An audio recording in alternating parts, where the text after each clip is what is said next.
शाम सभी को। तो आज मैं आपको मैथ्स की पेडालॉजी पढ़ाने वाली हूँ, ठीक है। EMRS के लिए मोस्ट इंपॉर्टेंट, जैसे कि आपको पता है 14 तारीख को आपका एग्जाम है। तो चलिए स्टार्ट करते हैं अपनी मैथ्स की पेडालॉजी। जब भी हम किसी भी सब्जेक्ट की पेडालॉजी पढ़ते हैं तो सबसे पहले आता है उसमें नेचर ऑफ द सब्जेक्ट क्या है, ठीक है। जैसे हम मैथ्स की पढ़ रहे हैं तो हम सबसे पहले पढ़ेंगे नेचर ऑफ द मैथमेटिक्स क्या है।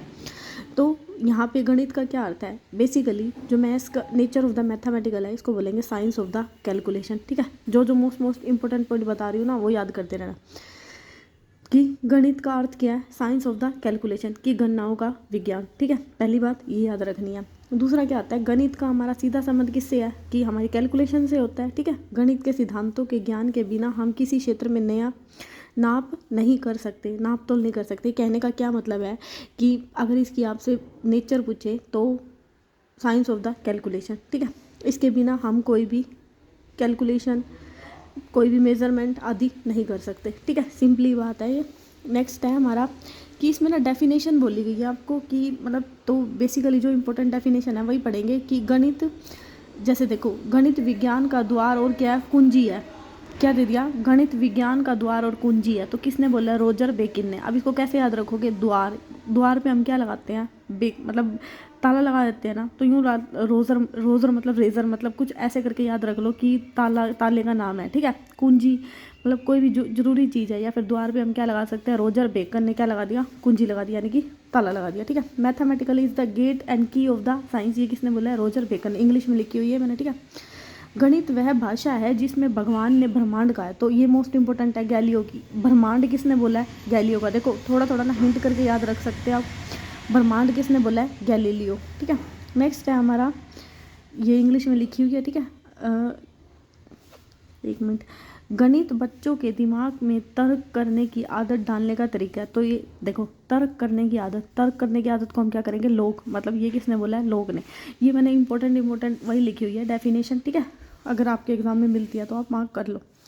अब देखो, जैसे पहली मैंने क्या बताई, कुंजी, कुंजी किसकी, रोजर बेकन। ब्रह्मांड किसने कहा है, गैलीलियो ने।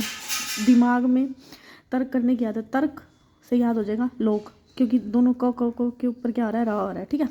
परिभाषाओं के आधार पर हम कह सकते हैं गणित गणनाओं का विज्ञान है, अंतरिक्ष संख्या का विज्ञान है, तार्किक विज्ञान है, माप, मात्रा एंड परिणाम का क्या विज्ञान है। इतनी बात आ गई समझ में। अब नेचर ऑफ द मैथमेटिक, ये तो मैथमेटिक्स के बारे में बताया था, अब उसके नेचर के बारे में बता रहा हूँ, उसकी प्रकृति कैसी होती है। गणित एक सटीक विज्ञान है, इसका ज्ञान हमेशा स्पष्ट, तार्किक और क्या होता है, व्यवस्थित होता है। गणित की अपनी एक भाषा होती है जिसके माध्यम से पद, चिन्ह, सूत्र, सिद्धांतों आदि का प्रतिपादन किया जा सकता है। अब कोई सोचेगा ये क्या पढ़ा रहे हो, ये तो कोई इंपॉर्टेंट थोड़ा ना है। देखो ये कोई यहाँ से क्वेश्चन आ जाएगा कि गणित की क्या अपनी भाषा होती है, तो आपका आंसर होगा यस। गणित की क्या अपनी लैंग्वेज होती है, तो ये मोस्ट इंपॉर्टेंट पॉइंट है कि गणित की क्या है, अपनी लैंग्वेज होती है, ठीक है, जिसके माध्यम से वो क्या करता है, कैलकुलेशन करते हैं, ठीक है। गणित की भाषा यूनिवर्सल होती है, यानी कि सार्वभौमिक होती है। गणित के ज्ञान का प्रयोग अलग अलग विज्ञान जैसे भौतिक, रासायनिक, जैव विज्ञान अध्ययन आदि में किया जाता है। तो दूसरा क्वेश्चन आपका ये बनता है कि गणित जो मैथ्स का यूज़ है हम किस में करते हैं, फिजिक्स, केमिस्ट्री, बायो, रासायनिक, जीव, ठीक है, तीनों। मतलब क्योंकि जो हमने पहला पॉइंट पढ़ा था वो क्या था, साइंस ऑफ द कैलकुलेशन ना, तो वहाँ से साइंस में तो तीनों चीज़ आती है, फिजिक्स, केमिस्ट्री एंड बायो, ठीक है। तो यहाँ से इसमें इसका क्या करते हैं, हम यूज़ करते हैं। नेक्स्ट आता है places of the mathematic curriculum, की मैथमेटिक करिकुलम के बारे में हो गया कि जैसे ये जो मैथमेटिकली जो ये शब्द है ना, करिकुलम, करिकुलम का बेसिकली मतलब क्या समझते हो, जो हमारा सब्जेक्ट है, ठीक है। सब्जेक्ट में क्या क्या है, मतलब टॉपिक्स हैं, तो ये सारा कुछ ही तो करिकुलम्स होता है कि कितने सब्जेक्ट हैं। तो पाठ्यक्रम, कि शब्द पाठ्यक्रम लैटिन शब्द से आया है, ठीक है। तो ये आ सकता है कि ये कहाँ से आया है, वैसे लैटिन शब्द से आया है, जिसका अर्थ क्या आता है, पाठ्यक्रम को चलाना, टू रन द कोर्स, ठीक है। पाठ्यक्रम शब्द का अर्थ स्कूल में या किसी विशिष्ट या कार्यक्रम में पढ़ाए जाने वाले पाठों या अकेडमिक सामग्री से है। जैसे मैंने इंग्लिश में लिखा हुआ है, in the term of curriculum refer to the lesson and academic content taught in the school or in a specific course or an program. कहने का क्या मतलब है, जो मैंने आपको सिंपली एक लाइन में बताया था, करिकुलम का क्या मतलब है, जो भी आपका सब्जेक्ट है, ठीक है, सिंपल। अब इसके इम्पोर्टेंट्स क्या होते हैं, सोचने की क्षमता बढ़ती है, डेवलप, ये मैंने देखो इंग्लिश हिंदी दोनों में लिखा हुआ है तो कंफ्यूज मत हो। To help to develop the ability to think, मतलब सोचने की क्षमता बढ़ती है, ज्ञान विकसित होता है। ये क्या होती है, इंट्यूटिव होती है, इस वर्ड को याद रखना, क्या होता है, सहज होता है, ठीक है। Mathematical is consider as a father of science, इसको क्या बोला जाता है, फादर ऑफ साइंस कौन है, मैथमेटिक्स, ये आ सकता है क्वेश्चन, ठीक है। तो वहाँ पे थी आपकी nature of the mathematical, hope so आपको समझ में आई, ठीक है। और स्पीड ज़्यादा तो नहीं लग रही भाई, करनी पड़ेगी स्पीड क्योंकि पेपर है परसों। कोठारी कमीशन क्या होता है, देखो Kothari commission and national policy of education दोनों ने स्कूल शिक्षा में गणित की महत्वपूर्ण आवश्यकता पर बल दिया। इन्होंने कहा कि 10 साल नहीं 10 साल नहीं है, इसने मतलब ये थोड़ा सा नीचे लिखा हुआ है ना, इन्होंने लिखा हुआ है 10 तक, मतलब कक्षा 10 तक, क्लास 10 तक मैथमेटिकल क्या होना चाहिए, कंपलसरी होना चाहिए। तो ये क्वेश्चन आ सकता है कि कोठारी कमीशन ने कहाँ तक मैथ्स को कंपलसरी किया, तो 10 तक, ठीक है। उसके बाद ऑप्शनल हो जाता है, लेकिन 11th-12th में इसे ऑप्शनल करना चाहिए क्योंकि जिन बच्चों से यह नहीं होता उन्हें आराम हो सके, ठीक है। तो कहने का क्या मतलब है, कोठारी कमीशन में याद रखना है कि मैथ को कहाँ तक कंपलसरी किया, 10 तक, 11th-12th में क्या है, ऑप्शनल, ठीक है। नेक्स्ट पॉइंट आता है स्कूल पाठ्यक्रम में गणित रखने के कारण। गणित क्यों रखना चाहिए, क्यों रखना चाहिए, आप खुद ही सोचो, ताकि बस बच्चों को जो रियल लाइफ सिचुएशन है उसमें, मान लो कहीं दुकान पे जाते हैं, उनको अच्छे से कैलकुलेशन करनी आ जाए, वो सौदा ले सके, वो कुछ काम कर सके, ताकि बेसिक नॉलेज दी जा सके, ठीक है। उनकी लॉजिकल थिंकिंग को क्या किया जा सके, डेवलप किया जा सके, इसलिए मैथ्स को रखा जाता है, ठीक है। अब नेक्स्ट आता है आपका कि नेशनल करिकुलम फ्रेमवर्क, यानी कि एनसीएफ ने मैथ्स के बारे में क्या बोला है। एनसीएफ क्या बोलता है, एनसीएफ बोलता है कि NCF is the 4th national curriculum work publish in 2005 by the national council research and training in India, proceed work publish in. देखो यहाँ पे मैंने क्या लिखा हुआ है, पहले तो यहाँ पे एनसीएफ के बारे में लिखा है कि एनसीएफ कब आया, ठीक है। थोड़ी सी जिसको इंग्लिश में ये नहीं समझ में आई तो मैं उसको सिंपली बताती हूँ भाषा में, अपनी लैंग्वेज में, कि 2005 में एनसीएफ आई। किसने डेवलप की, नेशनल काउंसिल, ये देख लेना, एजुकेशन रिसर्च एंड ट्रेनिंग, यानी NCERT, ठीक है, national council research and training in India, ठीक है। 1975, 1998 और 2000 होगा ये, ठीक है। 200 लिखा हुआ है, बाय मिस्टेक लिखा होगा। अब एनसीएफ 2005 है, इसमें जो गाइडलाइंस दी गई, इसने क्या बोला, इसने बोला कि स्कूल के बाहर जीवन में ज्ञान को जोड़ना, यह सुनिश्चित करना कि रटने के तरीके से हटा जाए, पाठ्यक्रम को समृद्ध करना, परीक्षाओं को क्या करना, लचीला बनाना। बेसिकली जो हमारा NEP जिस पे फोकस करता है ना, ये हमारा एनसीएफ भी उसी पे फोकस करता है। मेरा मेन मोटिव ये था कि आपको थोड़ा सा इससे ना रूबरू करवाना कि पेडालॉजी में आखिरकार आता क्या, ठीक है। तो क्योंकि आपका सिलेबस इस बार चेंज हो चुका है, तो भाई देखने को मिल सकती है, इसलिए पढ़ लो। अब ये है एनसीएफ 2005 में जो गाइडलाइंस है, क्या बोला है इसमें, यही गाइडलाइंस है कि बच्चों को ना रियल लाइफ से जोड़ो, उन पे लॉजिकल थिंकिंग उन पे डेवलप करो। जो भी आप कैलकुलेशन करवा रहे हो उससे बच्चों को ना मतलब एक्सपीरियंस करवाओ, ठीक है, ताकि बच्चे की क्या थिंकिंग डेवलप हो। फ्लेक्सिबल होना चाहिए करिकुलम, ठीक है, ज़्यादा पनिशमेंट नहीं होनी चाहिए बच्चों की। तो ये इसके बारे में बोलता है, ठीक है। अब ये आपके मोस्ट इंपॉर्टेंट है, theory of the van Hiele. इस देखो मैं बहुत आसान तरीके से इसको याद करवाती हूँ आपको, पहले देख लो थोड़ा सा इसके बारे में क्या है, क्योंकि इसके स्टेप्स हैं, क्या पता मिल जाए एग्जाम में। इन्होंने हमें ज्योमेट्रिकल के बारे में बताया। देखो सबसे पहले तो यही आ जाएगा कि वेन होले की जो थ्योरी है वो किसके ऊपर थी, ज्योमेट्री के ऊपर थी, ठीक है। कि स्टूडेंट को किस तरह से ज्योमेट्री को लर्न करते हैं। 1957 में bye husband of Dina when होले गैल्ड ऑफ एंड पियरी, मतलब देखो ये ना हस्बैंड वाइफ थे जिन्होंने ये थ्योरी बनाई थी। अब इनके नाम देख लेना, 1957 में तो बनाई थी, अब इनके नाम थोड़े याद कर लेना। एक तो दीना वेन, ठीक है, हेले ये नाम है, ठीक है। और इनकी बीवी का नाम क्या था, प्यारे। देखो ऐसे याद कर लेना, दीन के प्यारे, ठीक है, होगी ना यार, बस हमें तो मार्क करना है, 1 नंबर लेना है, तो दीन के प्यारे, इसको वैसे याद कर लेना। उन्होंने गणित के ज्यामिति विचार के लिए 5 लेवल का वर्णन किया, जो कि इस प्रकार है। मैं इसके लेवल बताती हूँ, मोस्ट इंपॉर्टेंट है, ठीक है। ये तो बेसिक था थोड़ा सा, इन्होंने ज्योमेट्री के ऊपर बताया ना। तो देखो इसका पहला स्टेप आता है कि विजुअलाइजेशन, ये लेवल 0। सबसे पहले तो इसमें क्या याद रखना है, लेवल याद करने होते हैं, क्योंकि हम सोचते हैं 1 से स्टार्ट होता है, नहीं जी नहीं, 1 से स्टार्ट थोड़ा ना होता है हर चीज़। मैंने ना इसकी ट्रिक बनाई हुई है वाइफर, ठीक है। 0 से स्टार्ट होता है, 0 1 2 3 4, यानी कि इसकी अगर स्टेज पूछे तो 5 है और लेवल पूछे तो 4 है। समझ में आई, स्टेज कैसे बतानी है, स्टेज होगी 1 2 3 4 5, स्टेज 5 है और लेवल पूछे तो कितने हैं, 4। इस बात को याद रखना। वाइफर सबसे पहले क्या आता है, विजुअलाइजेशन, यानी कि बच्चे क्या देख के सीखते हैं, फिर वो क्या करते हैं, एनालिसिस करते हैं, ठीक है, अपनी कल्पनाएं बनाते हैं। फिर इंफॉर्मेट डेविएशन लेवल, ठीक है, फिर मतलब वो उनको मतलब पहले तो वो ना जैसे उन्होंने एनालिसिस किया, फिर वो ना रियल लाइफ से अपने आप को क्या करने लग सकते हैं, जोड़ने लग जाते हैं उस जो पढ़ा है। फिर उनकी फॉर्मेशन मतलब अब जब एग्जाम्पल से गए फिर किस पे आ गए, सीधा रूल पे आ गए, उन्होंने रियल लाइफ से जोड़ा, हाँ भाई ये चीज़ ऐसे थी ये इसने, तो वो किसमें फॉर्मल पे चले गए और फिर क्या हो गया रिगर, मतलब उनको वो चीज़ समझ में आ गई। तो इसकी ट्रिक है वाइफर, visualisation, analysation, informal, formal and rigour. ठीक है, इसकी याद रखना। स्टेज कितनी है 5, लेवल कितने हैं 4, हो गया। तो बेसिकली जो वेन होल था वो कि उन्होंने किसके ऊपर फोकस किया था, इसमें क्या याद रखना है, ज्योमेट्री के ऊपर फोकस किया था। ठीक है, दीन प्यारे यानी कि दीन और प्यारे इन्होंने बनाया था 1957 में। ठीक है, एक बार इसका ईयर देख लेना। एंड इसके जो स्टेप थे 5 थे, लेवल कितने थे 4 थे। स्टेप में क्या था वाइफर यानी कि visualisation, analysis, informal, formal and rigour, हो गया याद।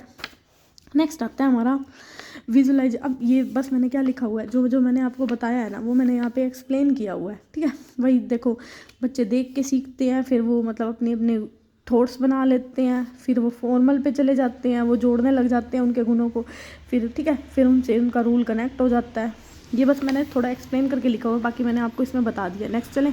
नेक्स्ट आता है आपका मैथ्स लर्निंग के फेज़ क्या होते हैं। ठीक है, तो ये देखना अच्छे से फेज़ हैं। तो चलो स्टार्ट करते हैं, इनके फेज़ क्या होते हैं। देखो क्या लिखा हुआ है यहाँ पे, देखो यहाँ पे क्या लिखा हुआ है कि बच्चा जन्म से किशोर अवस्था तक 6 अवस्थाओं से गुजरता है। तो पहले तो मैथ्स में जो लर्निंग स्टेज है वो बता रहे हैं। ठीक है, ये उस पर मत चले जाना, CDB पे, मतलब थोड़ा सा कनेक्टेड है आई नो, बट जो इम्पोर्टेंट है वही बताऊंगी। सबसे पहले आती है इमर्जिंग स्टेट। इमर्जिंग स्टेट क्या होती है देखते हैं। तो सबसे पहले बच्चा नर्सरी में जाता है, नर्सरी में जाने से पहले उसको क्या कहते हैं 1 2 3 4 5 यही सीखता है ना, 1 सीखता है बनाना। तो वो उसकी क्या होती है इमर्जिंग स्टेट होती है, जो कि 0 से कितनी होती है 3 वर्ष की होती है। ठीक है, नेक्स्ट आता है मैचिंग फेस। मैचिंग फेस क्या होता है, जब बच्चे ने जैसे कि कर ली 0 से 3 साल तक वो सीख के आ गया, काउंटिंग सीख गया, एडिशन सीख गया, सब्ट्रैक्शन भी सीख जाते हैं। उसके बाद ना नहीं सब्ट्रैक्शन ये छोड़ो, जो मतलब 0 से 3 साल तक के बच्चे ना 100 तक काउंटिंग सीख सकते हैं। ठीक है, मतलब उनको काउंट करना आ जाता है। तो उसके बाद आता है मैचिंग स्टेट। जब बच्चे ने मतलब ये कहाँ से होती है 3 से 5 साल, जब बच्चे ने काउंटिंग सीख ली तो उसके बाद बच्चा एडिशन सीखने चलता है। एडिशन हो गया, सब्ट्रैक्शन हो गया, क्योंकि फर्स्ट क्लास से स्टार्ट होता है ना, वैसे तो नर्सरी से ही हो जाता है आजकल, बट वैसे मैं बता रही हूँ। तो उसके बाद जो बच्चा है ना 3 से 5 साल के बाद, 3 साल तक तो उसने बेसिक कैलकुलेशन सीखी, मतलब गिनती सीखी ये वो, एंड उसके बाद ना उन चीज़ों को एडिशन करने में आ गया। जैसे वो कहती है ना मैडम, जैसे लाइंस लगा के इनको काउंट करके आओ ये वो, तो एडिशन पे चलता है। ठीक है, ये 3 से 5 होती है। उसके बाद क्या आती है बच्चे की क्वालिफाइंग फेज। इसमें क्या होता है, इसमें बच्चा ना जो ऊपर उसने सीखी है ना एडिशन, तो उसमें थोड़ा सा और इंक्रीमेंट होने लग जाता है, यानी कि उसमें मल्टीप्लाई ऐड होने लग जाती है। ठीक है, तो यही है कि क्वान्टिफाई फेज। फिर क्या आता है, अब उसमें जो वो थोड़ा सा और हाई लेवल पे पहुंच जाता है। इसमें क्या हो गया पार्टिसिपेशन फेज।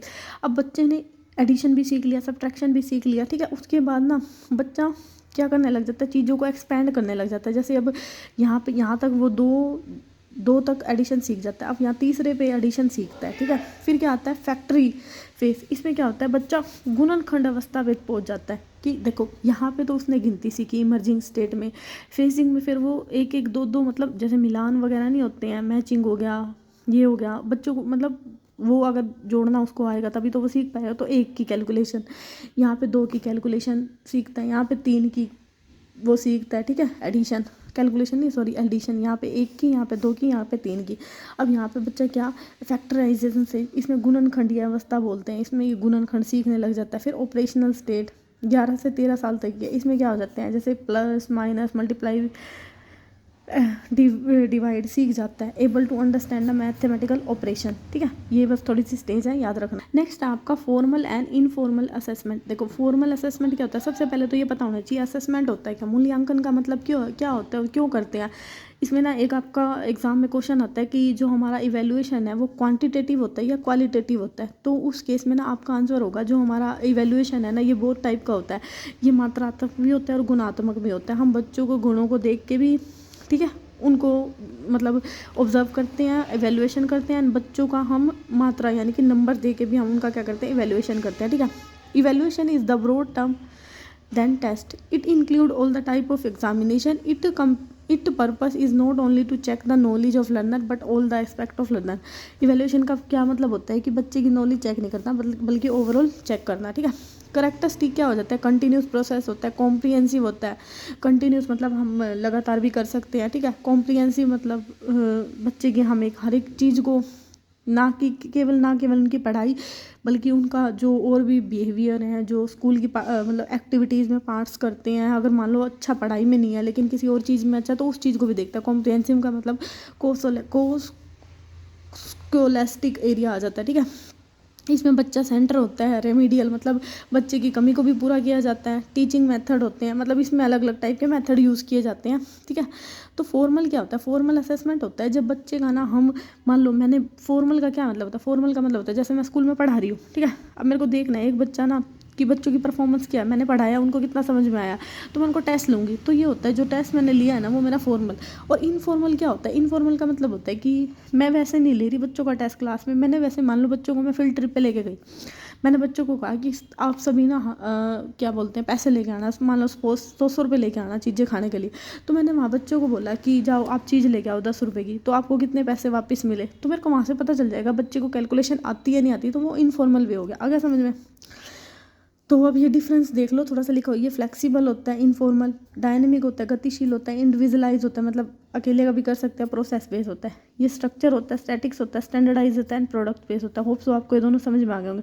तो यहाँ से हमारा क्या कंक्लूजन निकलता है, जो हमारा इवेल्युएशन होता है वो फॉर्मल इनफॉर्मल दोनों होता है। तो वही क्वालिटेटिव एंड क्वान्टिटेटिव दोनों होता है, जो कि मैंने पहले बताया था, और ये मोस्ट इंपॉर्टेंट बात है। नेक्स्ट आता है आपका होरिस्टिक मेथड। क्या होता है होरिस्टिक मेथड का बेसिकली मतलब क्या होता है, खोज करना, ठीक है।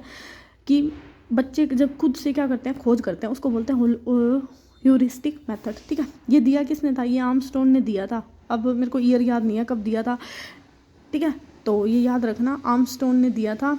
देखो मैंने यहाँ लिखा भी हुआ है, ये किसने दिया था, आर्मस्ट्रॉन्ग ने दिया था। तो ये मोस्ट इंपॉर्टेंट है, किसने दिया था। नेक्स्ट है हमारा, इसका बेसिकली ईयर देख लेना, ठीक है, मेरे को याद नहीं है अभी।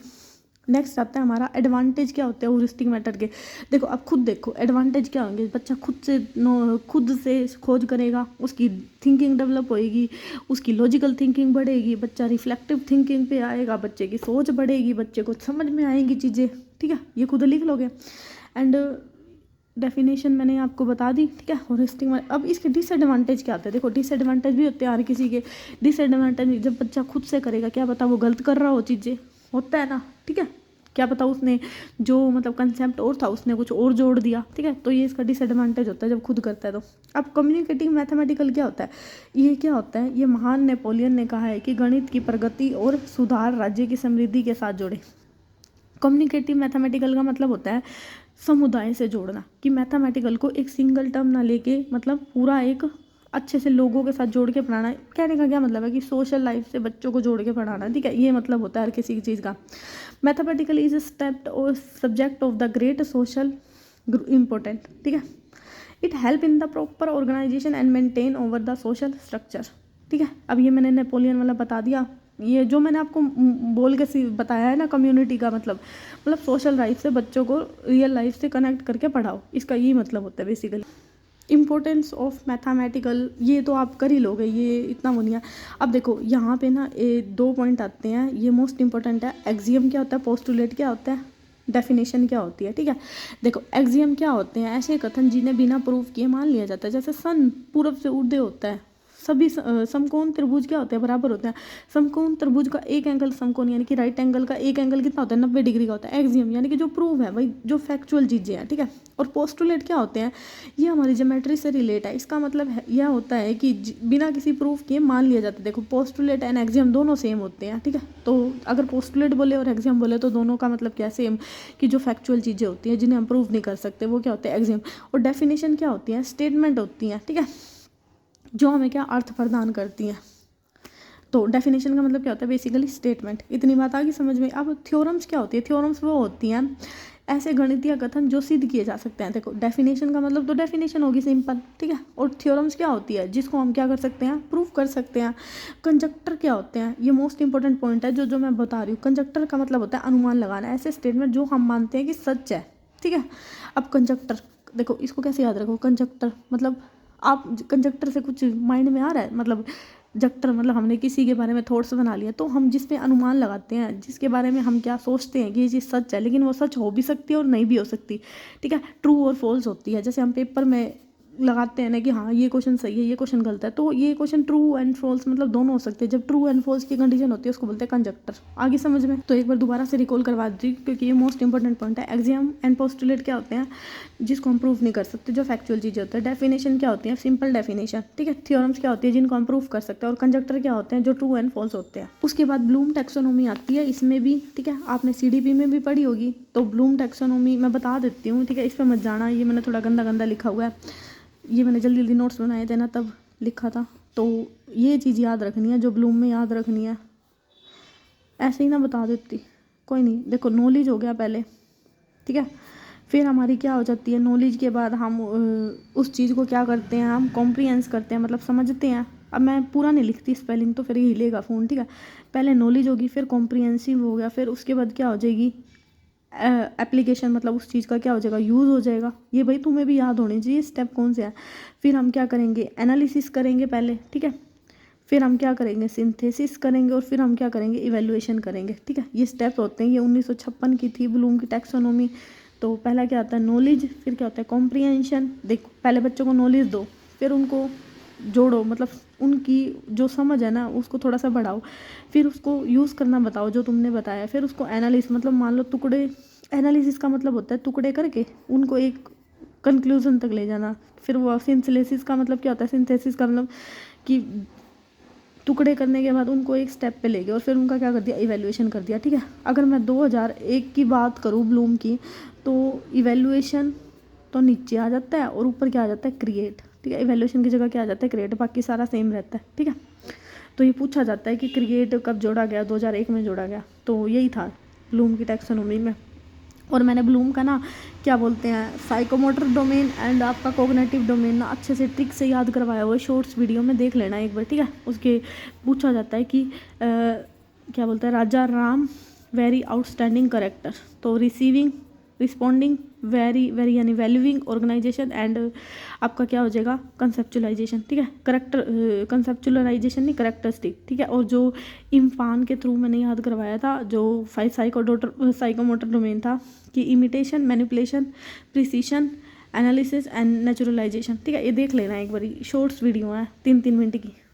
नेक्स्ट आपका आता है एक साइंटिस्ट का नेम आता है। इसके ना स्टेप पूछ लिए जाएंगे कि क्या होते हैं आपके। न्यूमैन का सिद्धांत है कि प्रश्नों को क्या करना? पढ़ना। फिर क्या करना? समझना। फिर क्या करना? रूपांतरण करना। फिर क्या करना? निष्पादन। एंड फिर क्या करना? प्रतिपादन करना।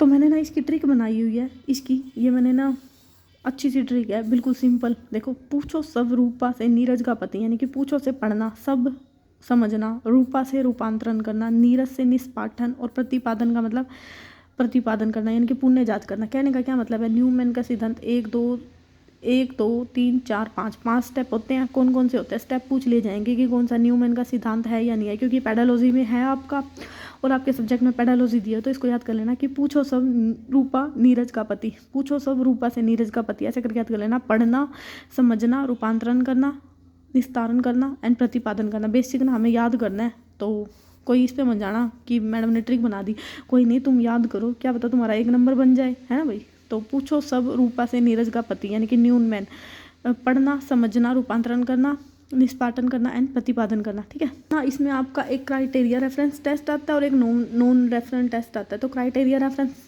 टेस्ट का क्या मतलब? देखो, क्राइटेरिया का मतलब होता है, बेसिकली मैं बता देती हूँ, बहुत ज़्यादा है ये पढ़ने का, क्या पढ़ोगे अब, एक लाइन पढ़ानी पड़ेगी।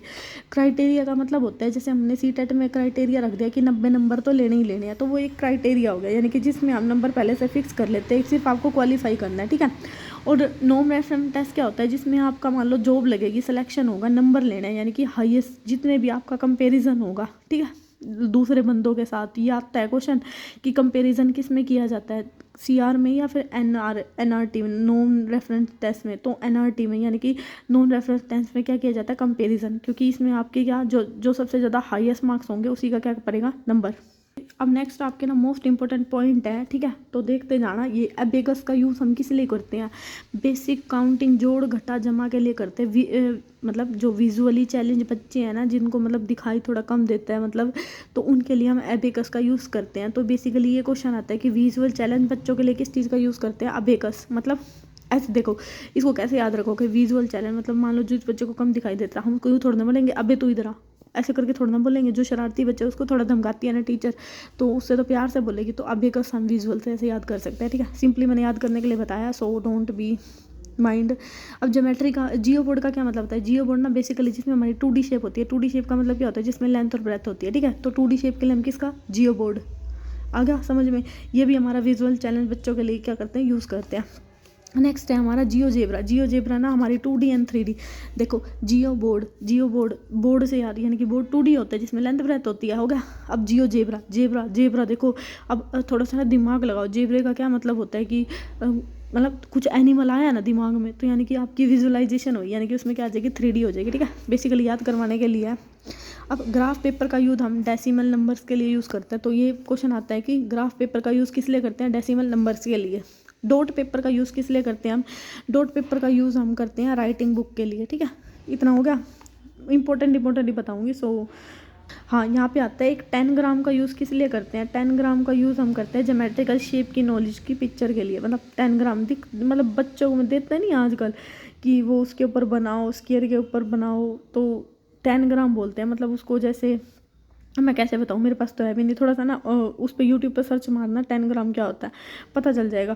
क्विज एंड गेम से सिखाता है ये, ठीक है। 10 ग्राम। नेक्स्ट आता है आपका डाइस ब्लॉक क्या होते हैं। इसमें भी ना बेसिकली आपके ना कुछ स्टेप्स होते हैं, ठीक है। ये भी एक साइंटिस्ट थे, ये प्लेस वैल्यू के लिए यूज़ किए जाते हैं, ठीक है।